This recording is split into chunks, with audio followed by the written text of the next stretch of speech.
নমস্কার বন্ধুরা, আশা করছি তোমরা সবাই খুব ভালো আছো। তো এই গরমের দুপুরে একটা খুব ডেলিশিয়াস একটা মাছের ঝোলের রেসিপি, মানে বাটা মাছের ঝোলের একটা রেসিপি আমি তোমাদের সাথে শেয়ার করতে আবারও চলে এসেছি।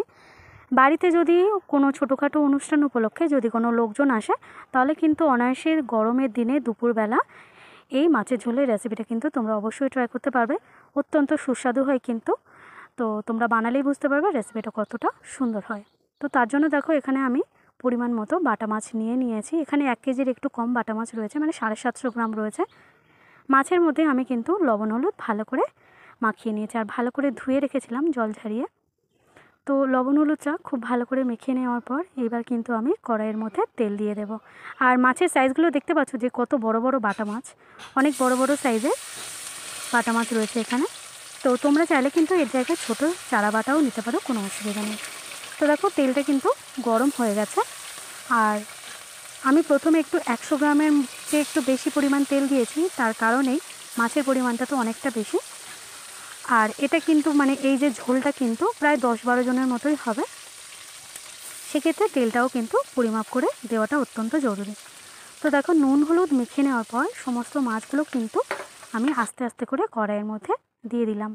আর এইভাবে অল্প অল্প করে কিন্তু সমস্ত মাছগুলো ভেজে নেব। আর একটা কথা বলে থাকি, তোমরা যারা আমার চ্যানেলটাকে নতুন দেখছো, তারা অবশ্যই, এর আগেও আমি অনেক রেসিপি ছেড়েছি, সেই রেসিপিগুলো দেখার জন্য অনেক অনেক রিকোয়েস্ট রইল।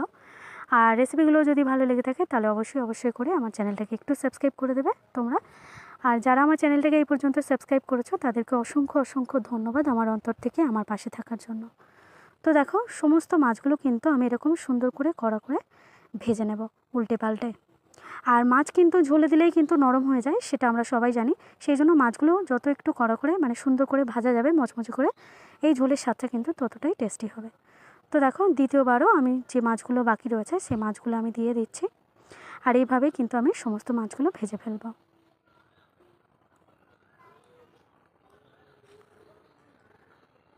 একটু কারেন্ট চলে গিয়েছে, তো সেই জন্য আমি একটু মাছ ভাজার পরে আলুটা ভেজে নিয়েছি, সেটা একটু স্কিপ করে গেছিলাম। এতটা অন্ধকার রান্নাঘরে আমার, আর অন্য কোনো লাইট নেই। তো আমি দেখিয়ে দিচ্ছি আমি কি ভেজে নিয়েছিলাম। একটু বড়ি ভেজে নিয়েছিলাম। তো দেখো, এখানে আমি প্রায় 1 কেজি পরিমাণ আলু আমি কিন্তু একটু মোটা করে রেখেছিলাম। আর সেই আলুগুলো কিন্তু ছাঁকা তেলে আমি একদম 70% মতো কিন্তু ভেজে নিয়েছি। আলুটা ভেজে এরকম রেখে দিয়েছি। আর এই ঝোলের জন্য, যেহেতু গরমের দুপুরে ঝোল, সেই জন্য আমি এখানে 100 গ্রাম মতো বড়ি আমি এরকম মচমচে করে ভেজে রেখেছি। আর সজনে ডাঁটাটা জাস্ট একটু তেলের মধ্যে আমি সাঁতলে নিয়েছি। তো বড়ি, ডাঁটা, আলুটা আমি ভেজে নিয়েছিলাম। লোডশেডিং ছিল তাই দেখাতে পারিনি, তারপরেই আমি দেখাচ্ছি। দেখো, বড়িটা ভেজে নিয়ে যতটুকু তেল ছিল এর মধ্যে আমি দিয়ে দেবো একটু 5 ফোড়ন। এর মধ্যে আমি একটু 5 ফোড়ন আর 2-3টে শুকনো লঙ্কা মাঝখান থেকে একটু কেটে দিয়ে দিলাম।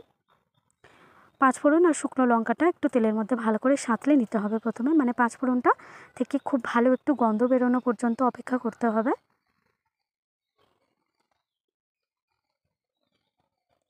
এবার কিন্তু আমি এর মধ্যে দিয়ে দিচ্ছি 2টো মিডিয়াম সাইজের টমেটো। আমি 4 টুকরো করে কেটে নিয়েছিলাম, মোট 8 টুকরো টমেটো। সেই টমেটোটা আমি তেলের মধ্যে দিয়ে দিলাম। টমেটোটা একটু নাড়াচাড়া করে নিয়েছি মিনিট খানেক মতো। তারপরে আমি এর মধ্যে দিয়ে দিচ্ছি 1 চামচের মতো আদা বাটা। 1 টেবিল চামচ আদা বাটা দিয়ে টমেটো আর আদা বাটাটা কিন্তু আরও 1 মিনিটের মতো মিডিয়াম টু লো ফ্লেমে খুব ভালো করে কষিয়ে নিতে হবে। আর একটা কথা বলে রাখি, এই যে মশলাটা কষানোর সময় কিন্তু একটু জল দিয়ে এরকম কষাবে, ঠিক আমি যেভাবে কষাচ্ছি। তাহলে মশলাটা কী হবে, একদম পুড়ে যাবে না, আর একদম মশলাটা কষানোটা কিন্তু পারফেক্ট হবে। তো জলটা দিয়ে আমি আরও 30 সেকেন্ড ভালো করে নাড়াচাড়া করে নেওয়ার পর এর মধ্যে আমি দিয়ে দিলাম পরিমাণ মতো হলুদ। মানে এই ঝোলটা বানাতে যতটা হলুদ লঙ্কা সেটা আর আলাদা, পৌনে 1 টেবিল চামচ পরিমাণ হলুদ দিয়ে দিয়েছি। আর 1 টেবিল চামচ পরিমাণ আমি লঙ্কার গুঁড়ো দিয়ে দিলাম। ঝোলের পরিমাণটা অনেকটা, তাই মশলাটাও একটু ঠিকঠাকভাবে দিতে হবে। এবার আমি অল্প অল্প করে আবারও একটুখানি জল দিয়ে দিলাম। আর খুব ভালো করে কিন্তু এরকমভাবে মশলাটাকে কষিয়ে নেবো মিনিট খানেক ধরে। মশলা তখনই বুঝতে পারবে পারফেক্ট হয়েছে যখন দেখো এরকম মশলা থেকে তেল ছেড়ে যাবে, তখন এর মধ্যে আমি দিয়ে দেবো ভেজে রাখা আলুর টুকরোগুলো। আলুর টুকরোটা দিয়ে ভালো করে নাড়াচাড়া করে নিচ্ছি আরও 1 মিনিটের মতো। আঁচটাকে কিন্তু আমি সেই মিডিয়ামতেই রেখে দিয়েছি। এবার আমি এর মধ্যে দিয়ে দিচ্ছি পরিমাণ মতো লবণ। লবণটা দিয়ে আবারও কিন্তু একটু নাড়াচাড়া করে নেব।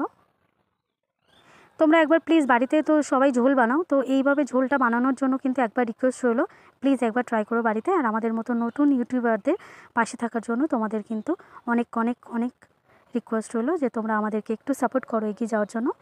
এবার আমি আরও বেশ কিছুক্ষণ নাড়াচাড়া করে নেওয়ার পর এর মধ্যে দিয়ে দিলাম ধনিয়া গুঁড়ো আর জিরার গুঁড়ো। আমি ধনিয়া আর জিরা 1 চা চামচ করে দিয়ে দিয়েছি, দিয়ে আবারও একটু হালকা করে নাড়াচাড়া করে নিয়েছি। আর অন্যদিকে কিন্তু আমি গরম জল বসিয়ে দিয়েছি। এবার আমি অল্প অল্প করে জল এর মধ্যে দিয়ে দিচ্ছি ভেজে রাখা বা কষিয়ে রাখা আলুর মধ্যে। একটু পাতলা পাতলা টাইপের আমি ঝোলটা করব, যেহেতু অত্যন্ত গরম পড়েছে এখন, সেই জন্য ঝোলের পরিমাণ একটু পাতলা পাতলা হবে। আর খুব ভালো লাগে কিন্তু গরম গরম ভাতের সাথে এই মাছের ঝোলটা, কিন্তু বাটা মাছের। তোমরা একবার ট্রাই করবে অবশ্যই প্লিজ। এবার আমি পরিমাণ মতো জল দেওয়ার পর উপর থেকে একটু ঢাকা দিয়ে নিয়েছি। ঢাকা দিয়ে প্রায় 5 মিনিট মতো কিন্তু আমি হতে দিয়েছি। আর ততক্ষণে কিন্তু আলুটা কিন্তু একদম সেদ্ধ হয়ে গেছে। দেখো ঝোলটাও কিন্তু রেডি হয়ে গেছে আর আলুও কিন্তু একদম পারফেক্টভাবে সেদ্ধ হয়ে গেছে। এবার আমি এর মধ্যে দিয়ে দেবো ভেজে রাখা মাছের টুকরোগুলো। আর তার আগে আমি এর মধ্যে দিয়ে দিচ্ছি যে বড়ি আর যে সজনে ডাঁটাও ভেজেছিলাম সেটাও আমি দিয়ে দিলাম। তো এদিকে কিন্তু মাছটা দিয়ে দেওয়ার পর আরও কিন্তু মিনিট 3 এরকম হাই ফ্লেমে কিন্তু আমি ফুটিয়ে নিয়ে ঝোলটাকে কিন্তু এবার আমি গ্যাসটাকে অফ করে দিয়েছি। আর স্বাদ বুঝে যে কোনো তরকারিতে একটু চিনি দেওয়া আমার মনে হয় যে স্বাদটা একদম ব্যালেন্স, তরকারির ব্যালেন্সটা একদম ঠিকঠাক আসে, স্বাদটা একদম খুব সুন্দর আসে। তো তার জন্য আমি সবশেষে সামান্য একটুখানি চিনির গুঁড়ো, তোমরা চাইলে এমনি দানা চিনি দিতে পারো, চিনির গুঁড়োটা করা ছিল, এর আগে আমি একটা রেসিপিতে ব্যবহার করেছিলাম, তো সেই চিনির গুঁড়োটা ছিল, তাই সামান্য একটু চিনির গুঁড়ো আমি মাছের মধ্যে একটু দিয়ে দিলাম, মাছের তরকারির মধ্যে। তো ব্যাস। আর সবশেষে ওপর থেকে দিয়ে দেবে একটুখানি ভাজা রাঁধুনি আর জিরার গুঁড়ো, দিলেই কিন্তু তৈরি হয়ে যাবে মাছের ঝোলের এই রেসিপিটা। লোডশেডিং হয়ে গেছিলো আবারও বলছি, সেই জন্য আমি ওই মশলাটা দেখাতে পারিনি। 1/2 চা চামচের মতো রাঁধুনি আর 1/2 চা চামচের মতো জিরা নিয়ে কিন্তু আমি শুকনো খোলায় ভেজে ওটাকে গুঁড়ো করে নিয়েছিলাম, আর সেটাই আমি সবশেষে ঝোলের মধ্যে দিয়ে দিয়েছি। তো ব্যাস এইভাবে আমি তৈরি করে নিয়েছি সুন্দর বাটা মাছের এই গরমের দিনের এই ঝোল রেসিপিটা। আশা করছি রেসিপিটা তোমাদের সবার খুব ভালো লেগেছে। আর অবশ্যই করে প্লিজ তোমরা বাড়িতে একবার ট্রাই করবে, ভালো লাগলে একটা কমেন্ট করবে, আর অবশ্যই করে একটা লাইক করে দেবে। তো চলো আজ এই পর্যন্তই, আবার দেখা হবে এরকম আরও একটা সুন্দর রেসিপি নিয়ে।